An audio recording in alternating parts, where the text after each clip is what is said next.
सुमित्रा देवी के घर का माहौल आज कुछ ज्यादा ही अजीब था। सुमित्रा की दोनों बहुओं में से जहां बड़ी बहू खुशी से नाच रही थी, वहां छोटी बहू अपना माथा पकड़े कुर्सी पर बैठी हुई थी। अब आप भी सोच रहे होंगे कि आखिर क्या वजह हो सकती है जिसके कारण एक बहू खुशी से नाच रही है और दूसरी बेचारी दुख में अपना सर पकड़ के रो रही है। आइए इस कहानी को हम शुरू से जानते हैं। सुमित्रा देवी के 2 बेटे थे, जतीन और सुमित। बड़े बेटे के लिए दुल्हन कविता को अपने घर लाते समय सुमित्रा ने कभी सपने में भी नहीं सोचा था कि उसकी छोटी बहू भी बड़ी की हम नाम ही आएगी। कहने का मतलब यह है कि सुमित्रा की दोनों बहुओं का नाम एक ही था। छोटी बहू का नाम था कविता और बड़ी बहू का नाम था कविता। अब इन कविताओं के समंदर में सुमित्रा देवी की जिंदगी तो ऐसे गोते लगाने लगी कि वो बेचारी बिल्कुल पस्त ही हो गई। छोटे बेटे सुमित की शादी के कुछ दिन बाद, अरे इतनी गर्मी है बाहर, लग रहा है आग बरस रही है। कविता बेटा, एक गिलास पानी तो लाना जरा। काफी देर इंतजार करने के बाद भी जब कोई पानी लेकर नहीं आता तो सुमित्रा देवी फिर से गरजती हुई आवाज में कहती है, अरे कान में तेल डाल रखा है क्या दोनों ने? पानी मांगा है, आवाज नहीं आ रही क्या? क्या बात हो गई मम्मी जी, अब चिल्ला क्यों रही है? अरे आदमी प्यास से मर जाएगा, उसके बाद पानी ला कर दोगी क्या तुम दोनों? अरे कविता, मम्मी जी ने पानी मांगा था, तुमने लाकर क्यों नहीं दिया? तुम्हें आवाज सुनाई नहीं दे रही है क्या? आवाज क्यों नहीं सुनाई देगी? मैं बहरी हूँ क्या? लेकिन मम्मी जी ने कहा कविता बहू पानी लेकर आ। मुझे लगा शायद आपको बुला रही होंगी, इसलिए मैं कपड़े धो रही थी तो चुपचाप अपना काम करती रही। अच्छा, बस मेरा ही नाम कविता है? तुम्हारा नाम क्या है? अनारकली? कविता ही नाम है ना तुम्हारा भी? तो ऐसा कैसे सोच लेती हो कि जब काम के लिए बुलाया जाएगा तो बस मुझे ही बुलाया जाएगा? हाँ, ये बहुत जरूरी काम है। पहले एक दूसरे के बाल पकड़कर फैसला कर लो कि मैंने पानी किससे मांगा था। पानी का क्या है, जिसे प्यास लगी होगी वो खुद लेकर पी लेगा। ठीक कहा ना मैंने? आपने देखा ना मम्मी जी, भाभी कभी भी किसी काम के लिए अपनी जगह से हिलना ही नहीं चाहती। बस काम को मेरे ऊपर टालकर खुद आराम से बैठकर पूरा दिन बिस्तर तोड़ती हैं। और इस बात की गवाही तो इनका टोकरी की तरह लटकता पेट भी दे रहा है कि ये दिन भर में बस 2 ही काम करती हैं, एक जी भर के खाना और दूसरा बिस्तर पर बैठकर टीवी देखना। अरे हम खाते पीते घर के हैं, इसलिए पेट निकल रहा है। मेरी सेहत से जलना ना बंद कर दो। देखो तो जल जल कर कैसे सूख के कांटा हुई जा रही हो। तुम ना बस अपनी फिक्र करो। तुम्हें देखकर यही लगता है कि जैसे तुम्हें यहाँ खाना ही नहीं मिलता। मैं समझ गई भाभी, ऐसी सोचना सिर्फ आपकी ही हो सकती है। मैं सूख कर कांटा नहीं हो रही हूँ, इसको फिटनेस कहते हैं। और इस फिटनेस के लिए मैं रोज 1 घंटा योगा करती हूँ, बैलेंस डाइट लेती हूँ। आपकी तरह नहीं कि पूरा दिन बस जंक फूड खाते रहो। एक काम बता दो, उसे करने में तो दोनों को जैसे मौत आती है और लड़ने के लिए इन दोनों के पास पूरा दिन बस टाइम ही टाइम है।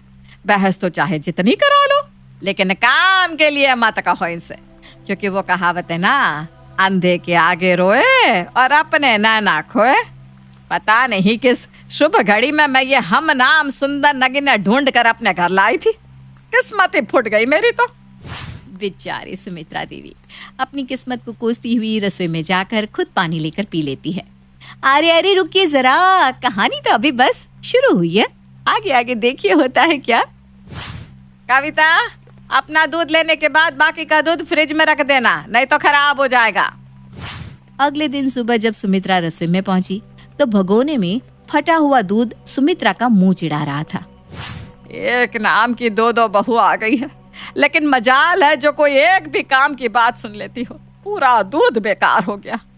मैं तो तंग आ गई हूँ इन दोनों से। अब अगर पूछूंगी कि दूध फ्रिज में क्यों नहीं रखा तो दोनों एक दूसरे के सर पर टोपी पहनाना शुरू कर देंगी।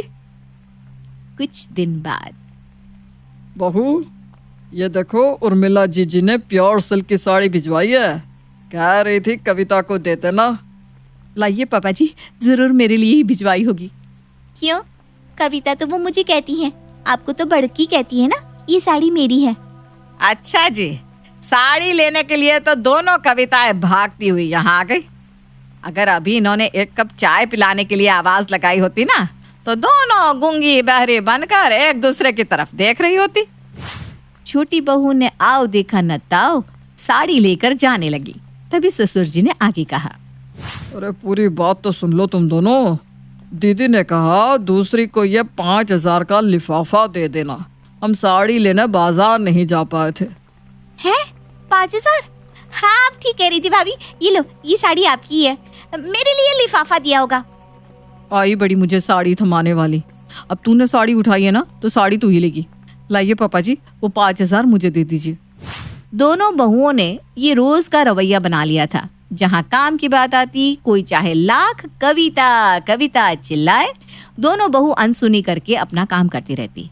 और जहाँ कुछ मिलने की बात होती तो लपक कर दोनों अपनी दावेदारी दिखाने आ जाती।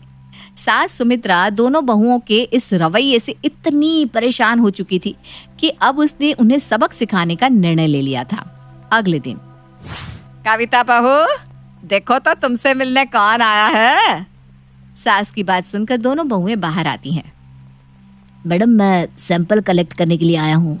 आपकी सासू माँ ने घर में सबके लिए रूटीन टेस्ट बुक किया है। सास के कहने पर दोनों बहू और घर के बाकी सदस्य ब्लड सैंपल दे देते हैं। अगले दिन जब ब्लड रिपोर्ट आई तो छोटी बहू के चेहरे की हवाइयां उड़ गई थी। अरे मेरी रिपोर्ट्स में तो बहुत हाई शुगर बता रहा है, हाई कोलेस्ट्रॉल, हाई बीपी। हे भगवान, ये क्या हो गया? ये कैसे हो सकता है? क्यों नहीं हो सकता भाई, ज्यादा नाटक करने वाले लोगों के साथ ऐसा ही होता है। बहुत नाटक रहता था ना तुम्हारा फिटनेस का, अब क्या हुआ? कहाँ गई सारी फिटनेस? मिठा नहीं खाऊंगी, तला हुआ नहीं खाऊंगी, हाई कैलोरी नहीं खाऊंगी। अरे खाने से ही तो जान आती है, और तुम खाती क्या हो ये घास फूस के अलावा? तभी तो बोल रही हूँ, मीठा मैं खाती नहीं। रोज सुबह 5 बजे उठकर योगा करती हूँ और जंक फूड को हाथ भी नहीं लगाती। मेरी रिपोर्ट इतनी खराब कैसे आ सकती है? इतना हाई शुगर और कोलेस्ट्रॉल। मुझे तो ये रिपोर्ट देखकर ही चक्कर आ रहे हैं। जहाँ एक तरफ छोटी बहू अपना सर पकड़कर बैठी थी, गोल मटोल बड़ी बहू फुटबॉल की तरह उछलते हुए अपनी अच्छी सेहत का जश्न मना रही थी। मम्मी जी देखा आपने, मैं ना कहती थी ये सब डाइटिंग योगा वोगा कुछ नहीं होता इससे। अरे दुनिया में इंसान बनकर जन्म लिया है तो जमकर खाओ, और जीवन का असली आनंद तो मीठे में ही छुपा है। और आज अच्छी सेहत की खुशी में मैं अपने आप को 1 किलो जलेबी की दावत देने वाली हूँ। 1 किलो जलेबी तो अकेली खाएगी? हाँ मम्मी जी, अब आपको और बाबूजी को तो मीठा खाना मनाया, और बेचारी कविता के लिए तो इस समय मीठा जहर की तरह है। इस बेचारी को तो उबला खाना ही हजम नहीं हुआ, ये जलेबी लड्डू पचाना इसके बस की बात ना है। इसलिए 1 किलो जलेबी मैं अकेले ही खाने वाली हूँ। जब से बड़ी बहू की रिपोर्ट्स आई थी, वो छोटी को नीचा दिखाने के लिए हर समय कुछ न कुछ तला भुना या मीठा खाकर उसे जलाने की कोशिश किया करती थी। देख कविता, तू चिंता मत कर, मैं रोज दिन में दोनों समय तुझे करेला खिलाऊंगी। देखना कैसे तेरा शुगर नॉर्मल से भी नीचे पहुंच जाता है। सच में करेला खाने से शुगर चला जाएगा? अरे तू बस देखती जा। सास सुमित्रा अब बिना तेल मसाले का करेला हल्के से नमक में पकाकर उसकी सब्जी बनाती और छोटी को खाने के लिए देती। छी, मैं ये नहीं खा सकती। अरे बेटा, इसे दवा समझकर खा ले, बिल्कुल ठीक हो जाएगी। छोटी बहू को ठीक करने की जिम्मेदारी सुमित्रा ने अपने कंधों पर ले ली थी। वो नाश्ते में भी उसे करेला और लौकी का जूस पीने को देती और लंच डिनर में सूखी रोटी और करेला खिलाती। इधर नॉर्मल रिपोर्ट आने के बाद से बड़ी बहू ने एक भी दिन सामान्य खाना नहीं खाया था। पूरी, कचौड़े, पराठे, पकोड़े, बस हर समय वो यही खाती दिखाई दे रही थी। 2 सप्ताह बाद, अरे छोटी बहू, ये क्या हो रहा है तुझे? अरे कोई से अस्पताल लेकर चलो। इधर सुमित्रा चक्कर खाकर गिर चुकी छोटी को लेकर हॉस्पिटल पहुंचती है। तभी सास को पता चलता है कि बड़ी बहू भी घबराहट होने के कारण परेशान है। कुछ देर में बड़ी बहू भी अस्पताल पहुंच जाती है। अस्पताल में डॉक्टर दोनों के फिर से टेस्ट कराते हैं और रिजल्ट देखकर हैरान रह जाते हैं। अरे आपकी बॉडी में तो शुगर बहुत ही कम हो गया है। वेरी लो शुगर होने की वजह से आप चकरा कर ऐसे गिर पड़ी। रुकिए, मैं अभी आपके लिए ORS मंगवाता हूँ। लेकिन अभी 15 दिन पहले तो मेरी शुगर आसमान छू रहा था। कोलेस्ट्रॉल ने मेरे दिल की धड़कन बढ़ा रखी थी और अब मेरा शुगर इतना कम हो गया कि मुझे हॉस्पिटल में एडमिट होना पड़ रहा है। मुझे आपकी रिपोर्ट देखकर ऐसा नहीं लगता कि आपको कभी भी शुगर या कोलेस्ट्रॉल हुआ होगा। अरे ब्लड प्रेशर भी बहुत लोअर साइड पर है। आप तो कुछ अच्छा खाइए पीजिए, अपनी सेहत का ख्याल रखिए। शरीर में ऐसा लगता है बिल्कुल जान ही नहीं है। मुझे चक्कर से आ रहे। अरे डॉक्टर, कोई बताएगा क्या आया है ऐसा मेरी रिपोर्ट्स में? यही कि आपने अब अगर एक भी कचौड़ी खाई तो आपका ऊपर जाने का टिकट कट जाएगा। क्या बात कर रहे हैं आप? अरे मैं तो बहुत हेल्दी हूँ, शुगर बीपी कोलेस्ट्रॉल सब एकदम सही है मेरा। सब कुछ लिमिट से बाहर है आपका। अरे किस बेवकूफ ने कह दिया कि आप एकदम हेल्दी है? आपके इस थुलथुले शरीर को देखकर अंधा भी बता सकता है कि आपने इस मोटापे में दसियों बीमारी छिपा रखी है। फिलहाल तो आपका बीपी इतना हाई है कि आपको आज हॉस्पिटल में एडमिट रहना ही पड़ेगा। आपके बीपी पर हम लोग शाम तक कड़ी निगरानी रखेंगे और दवाइयों से कंट्रोल करने की कोशिश करेंगे, लेकिन आगे से अगर आपने अपनी सेहत का ख्याल नहीं रखा ना तो फिर भगवान ही आपका मालिक है। दोनों बहुओं को समझ में नहीं आ रहा था कि आखिर उनके साथ हुआ क्या, ये सब क्या गोलमाल है। तभी सास सुमित्रा हंसते हुए वहां आती है। अरे नाम तो तुम दोनों का कविता ही है ना, तो क्या फर्क पड़ता है किसने कौन सी रिपोर्ट पढ़ी? क्या हुआ, नहीं समझे अब तक? मैंने ही तुम दोनों की रिपोर्ट्स एक्सचेंज कर दी थी ताकि तुम दोनों को सबक मिल सके कि नाम एक होने से काम या जिंदगी भी एक सी नहीं हो जाती। तुम दोनों की अलग अलग जिंदगी है, ना तुम छोटी की जिंदगी जी सकती हो और ना छोटी तुम्हारी। ठीक वैसे ही ना तुम उसकी दवाइयाँ खा सकती हो और ना ही वो तुम्हारी। अभी भी तुम्हें समझ में आ गया? या जैसे तुम काम आपस में बदलती हो वैसे ही दवाइयाँ भी आपस में बदलवा दूं? अरे मम्मी जी, हम सब समझ गए, अब प्लीज हमारी दवाइयाँ मत बदलना। हम मानते हैं हमने अपने नाम का बहुत फायदा उठाया और आपको बहुत परेशान किया, लेकिन आगे से हम कभी भी ऐसा नहीं करेंगे। उषा अपनी 2 बहुओं के साथ चंदन नगर में रहती थी। एक दिन उसकी बड़ी बहू रश्मि अपने कमरे में बैठकर अपनी माँ से बात कर रही होती है। हाँ माँ, मुझे भी आप सबकी बहुत याद आ रही है। कितने टाइम से नहीं मिले हम। सोच रही हूँ जल्दी मिलेंगे और मेरे आने पर जागरण भी रखवा लेना आप। ठीक है माँ, रखती हूँ, बाय। रश्मि अपने पीहर को याद करने लगती है और वहाँ जाने का प्लान बनाती है। एक काम करती हूँ, शाम को इनसे बात करती हूँ। इस बार तो 1 महीने के लिए रह कर आऊंगी। हाँ। तभी चेतना रश्मि के पास आती है। दीदी, पता है क्या, मेरे पीहर में सब लोग घूमने जाने का प्लान बना रहे हैं, तो मैं सोच रही हूँ कि मैं भी उनके साथ चली जाऊँ, बड़ा मजा आएगा। क्या तू भी अपने पीहर जाने का सोच रही है? हाँ, तो क्या आप भी अपने पीहर जाने का सोच रही हो? हाँ, माँ सोच रही है कि घर पर जागरण रखवाए, तो मैं सोचती हूँ कि मैं भी वो अटेंड कर लूँगी और कुछ दिन रुक भी जाऊँगी। पर मुझे जाना है दीदी घूमने। अरे पर तुम तो शादी में गई थी ना 2 महीने पहले, मिली तो थी सबसे। मैं तो 3-4 महीने से नहीं गई। शादी में कहाँ मिलना हो पाता है ठीक से, 2 घंटे में तो वापस आ गई थी मैं। वो सब मैं कुछ नहीं जानती। पीहर तो इस बार मैं ही जाऊंगी, तुम अगली बार चली जाना।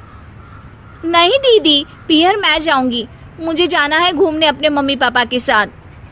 देखो, मैं भी अपने मम्मी पापा को बहुत मिस कर रही हूँ और इसीलिए इस बार पीहर तो मैं ही जाऊंगी। ठीक है, देखते हैं कौन जाएगा। और मेरी एक बात सुन लीजिए दीदी, अगर मैं नहीं जा पाती तो फिर मैं आपको भी नहीं जाने दूंगी। हाँ हाँ, मैं नहीं डरती इन खोखली धमकियों से। जा, करना है कर ले। रात में रश्मि और चेतना अपने पतियों को पीहर जाने वाली बात बताती हैं। तो क्या हो गया रश्मि, अगर चेतना जाना चाहती है तो जाने दो, तुम कुछ दिन बाद चली जाना। जी नहीं, मैं ही क्यों झुकूं हमेशा। अरे बड़ी हूँ इसलिए, तो बड़ी हूँ इसलिए पीहर तो पहले मैं ही जाऊंगी। आप देवर जी से कह दीजिए कि वो चेतना को मना कर दे। अरे पर मैं कैसे उन दोनों के बीच दखल दे सकता हूँ। चेतना भी ब्रिजेश से पीहर जाने की गुहार लगा रही होती है। भैया से मैं बात नहीं करूँगा, तुम दोनों का आपस का मामला है, और वैसे भी तुम दोनों माँ से ही क्यों नहीं पूछ लेती हो। इस समस्या का समाधान निकालने के लिए वो चारों उषा के पास जाते हैं। माँ, रश्मि और चेतना दोनों को ही पीहर जाना है। दोनों कैसे जा सकती हैं? एक बार में एक ही तो जाएगी ना। इसीलिए तो मम्मी जी आपके पास आए हैं, आप ही बता दो कि मैं जा सकती हूँ ना। अरे दीदी, ऐसे क्यों पूछ रही हो? आप ना बातों को घुमाओ मत।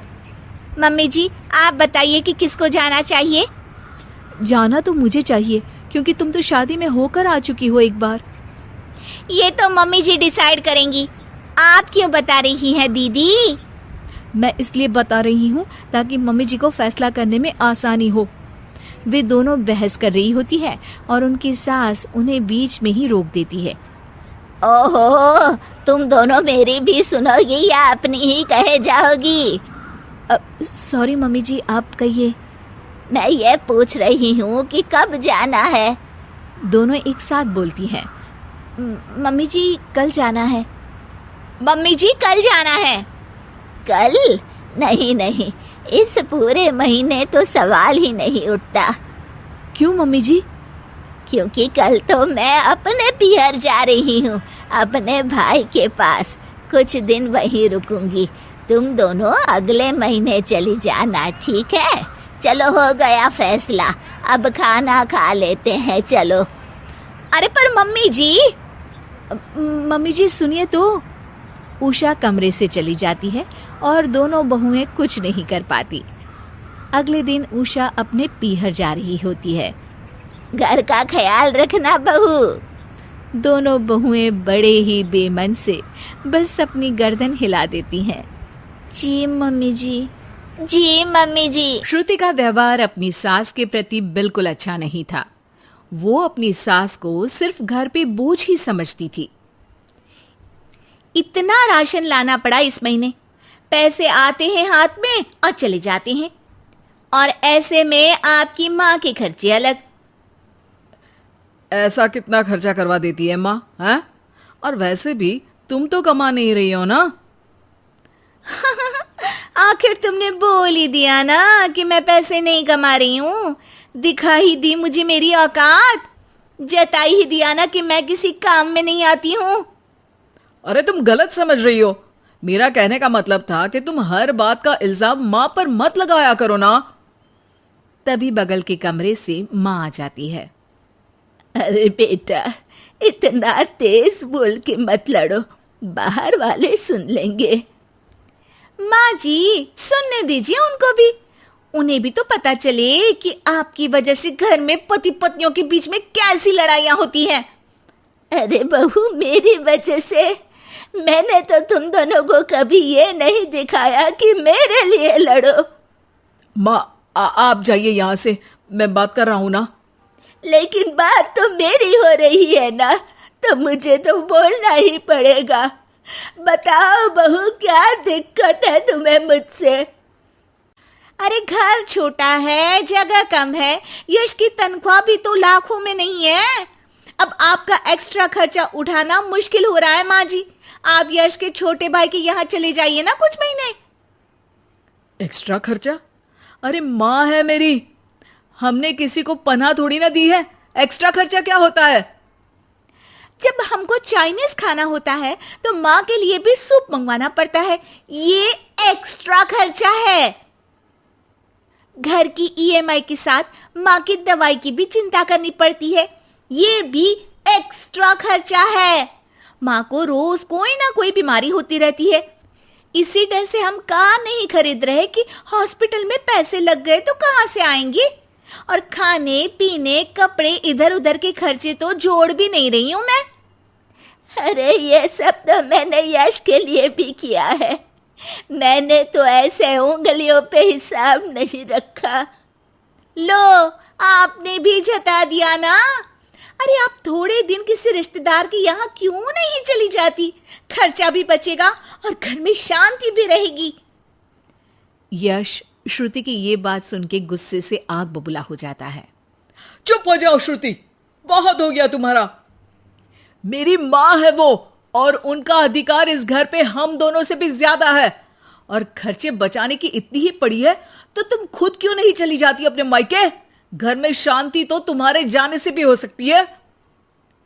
श्रुति ने यह नहीं सोचा था कि यश कभी उससे इतनी तेज आवाज में इस तरह से बात करेगा।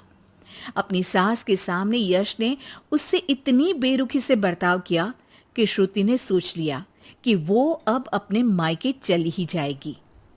अगले दिन जब यश ऑफिस गया हुआ था, उस वक्त श्रुति वहां से मायके चली गई। माँ, कैसी हो? अरे बहू के राज में जी रही हूँ बेटा, अच्छी ही हूँ। तू बता, अचानक कैसे आ गई? अरे सास से खिटपिट हो गई। मैं थोड़ी देर वहां नहीं रहूंगी घर में, तो अकल ठिकाने पे आ जाएगी उनकी। हाँ हाँ, जितना रुकना है रुको, आप ही का तो घर है। अरे भाभी कैसी हो, दिखी ही नहीं तब से।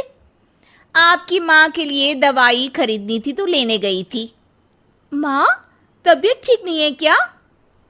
अरे बेटा, बुढ़ापा है, बीमारी तो आनी ही है। अरे पर आप तो एकदम तंदुरुस्त रहती थी, आपको कैसे कुछ हो सकता है? आप खुश तो हो ना माँ?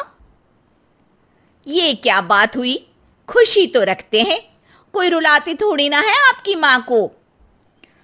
हाँ बेटा, खुश ही हूं। माँ ये कहते हुए जरा भी खुश नहीं थी। थोड़े दिन श्रुति वहां रुकती है।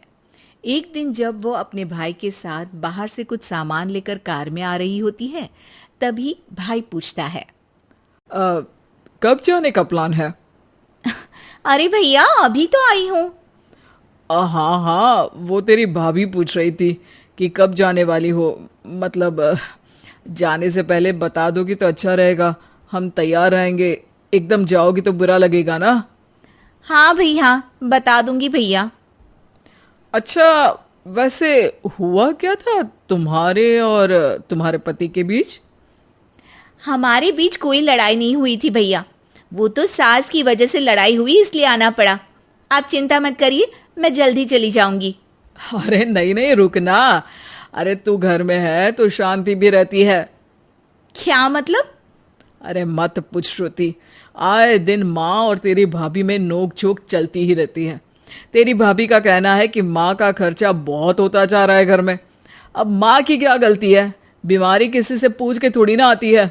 तेरे सामने वो कुछ नहीं बोल रही है, तेरे जाते ही माँ को ताने मारने लगेगी। और आप कुछ नहीं बोलते? मैं बोलूंगा तो मायके चली जाएगी गुस्से में। श्रुति ये जवाब सुन के चुप हो जाती है। उसे एहसास होता है जैसे ये उसकी भाभी की नहीं, उसी की बात हो रही है। पर भैया, आपकी तो इतनी अच्छी जॉब है, पैसों की कोई दिक्कत नहीं है, फिर भाभी को क्या दिक्कत है? अरे किसी को पालने के लिए मन में प्यार होना चाहिए श्रुति। जेब का पैसा भी जरूरी होता है, लेकिन नियत हो तो कम में भी खुश रहा जा सकता है।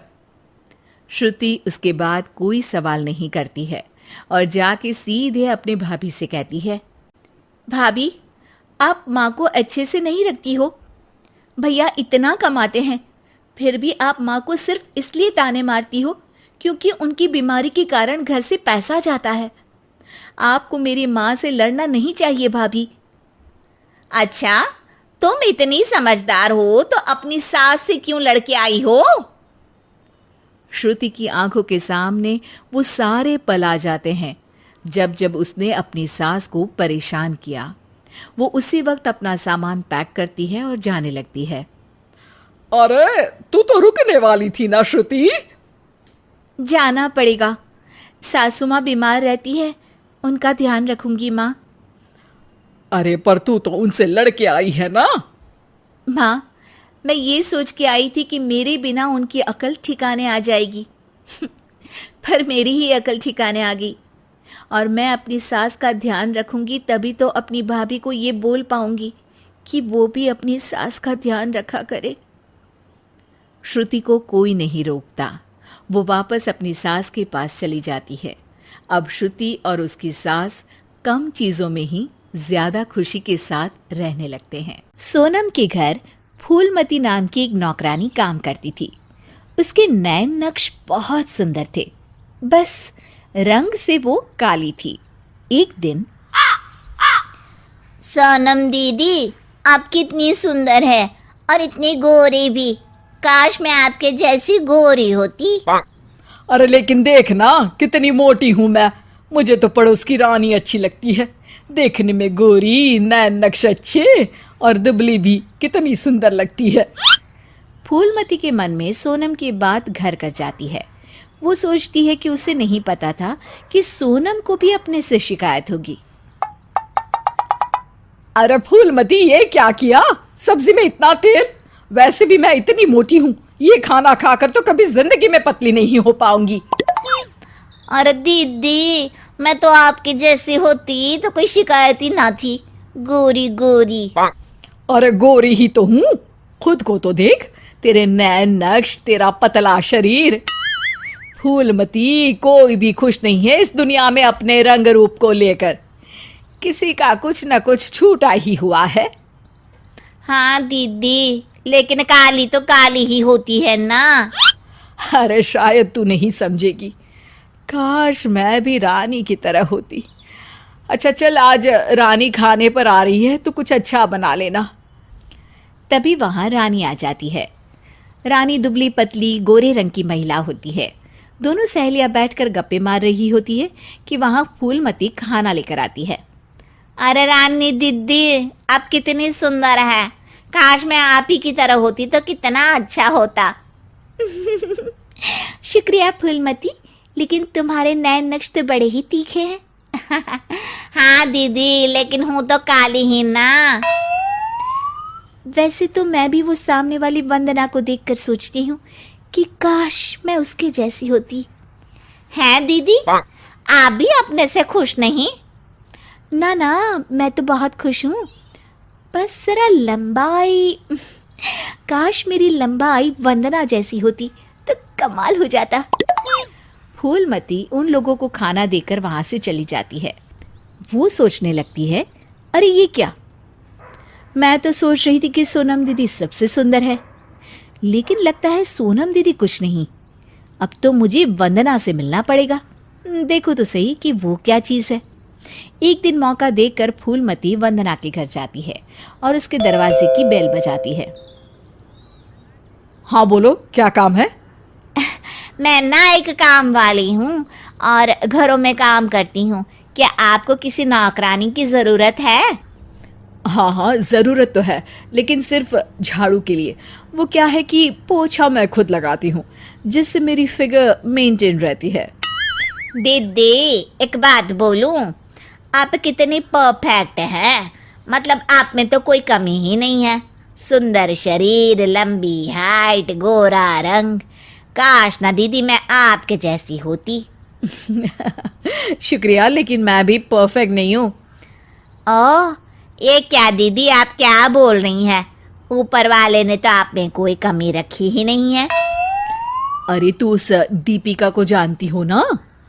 कैसी बात कर रही हो दीदी? वो कहानी हर घर की हीरोइन ना? हाँ हाँ वही। उसकी त्वचा देखी है, कैसी दमकती चमकती, और कमर तो कितनी पतली है, हाय। पर दीदी वो तो हीरोइन है, हीरोइन। वो तो पैदा ही ऐसी हुई होगी। हाँ वही तो, उसको तो भगवान ही ऐसा बनाया होगा, सुंदर, चमकता और दमकता। फूलमती सोचने लगती है, अरे ये क्या, आकांक्षाओं का कोई अंत ही नहीं है। कोई खुश नहीं है खुद से, हर किसी को किसी और जैसा दिखने की चाह है। अब तो किसी ना किसी तरह दीपिका से मिलने जाना होगा, लेकिन कैसे? फूलमती एक दिन दीपिका के घर जाती है, जहां उसका बॉडीगार्ड दरवाजा खोलता है। कौन हो तुम और यहाँ क्यों आई हो? मैं ना मैडम से मिलने आई हूँ, कोई बात करनी थी। अरे चलो चलो यहाँ से, ये कोई धर्मशाला नहीं है जो बात करने के लिए आ गई मैडम से। तभी वहां दीपिका आ जाती है। अरे भैया आने दो, फैन होगी मेरी। फूलमती दीपिका के पीछे पीछे उसके घर के अंदर चली जाती है। मैडम आप तो इतनी सुंदर हो जैसे कि कोई गुड़िया। हाय हाय, त्वचा तो ऐसी जैसे कि मोम। मैडम काश मैं आपकी जैसी होती। अरे मैं काफ़ी परेशान हूँ अपने रंग रूप को लेकर। एक ही जिंदगी और उसमें भी भगवान ने मुझे ऐसा बना दिया। दीपिका को फूलमती की बात परेशान कर देती है। वो उसे पास बिठाती है और फिर कहती है, देखो मैं भले ही सुंदर हूँ, लेकिन उसे बरकरार रखने के लिए मुझे बहुत मेहनत करनी पड़ती है। मतलब मेहनत क्यों और कैसे? मैं खाने पीने में हर वो चीज़ नहीं खा सकती जो तुम खा सकती हो। मैं धूप, पानी, हवा, धूल से दूर रहती हूँ, नहीं तो दाने निकल आते हैं। ना जी ना मैडम, मैं तो सारा दिन घूमू हूँ। बारिश में भीगना तो मुझे बहुत ही अच्छा लगे है। अरे महंगी महंगी क्रीम पाउडर जिस दिन मैं लगाना छोड़ दूँ ना, तो देखो कैसी बुढ़िया सी शक्ल हो जाएगी मेरी। अरे मेरे ये सुंदर होठ, ये तो मैंने सर्जरी से करवाए हैं, जिसका मुझे बहुत ज़्यादा ख्याल रखना पड़ता है। दीपिका की बात सुनकर फूलमती वहाँ से निकल जाती है, वापस आती है सोनम के पास और काम करने लगती है। अरे फूलमती, क्या हुआ? आज बड़ी खुश लग रही है। हमेशा तो परेशान सी रहती थी, अब किसके जैसा लगने की चाह है? किसी की तरह नहीं दीदी, भगवान ने तो मुझे बहुत ही अच्छा बनाया है। मेरे जैसे नैन नक्श और काया हर किसी को नहीं मिलती। मुझे ना तो कोई महंगी क्रीम लगानी पड़ती है और ना ही खाने पीने में कोई परहेज करना पड़ता है। मौसम कोई भी हो, मैं तो पूरे मज़े लेती हूँ, ना धूल से प्रॉब्लम और ना ही डॉक्टर के चक्कर। तो दीदी मैं तो अब खुशी रहूँगी ना।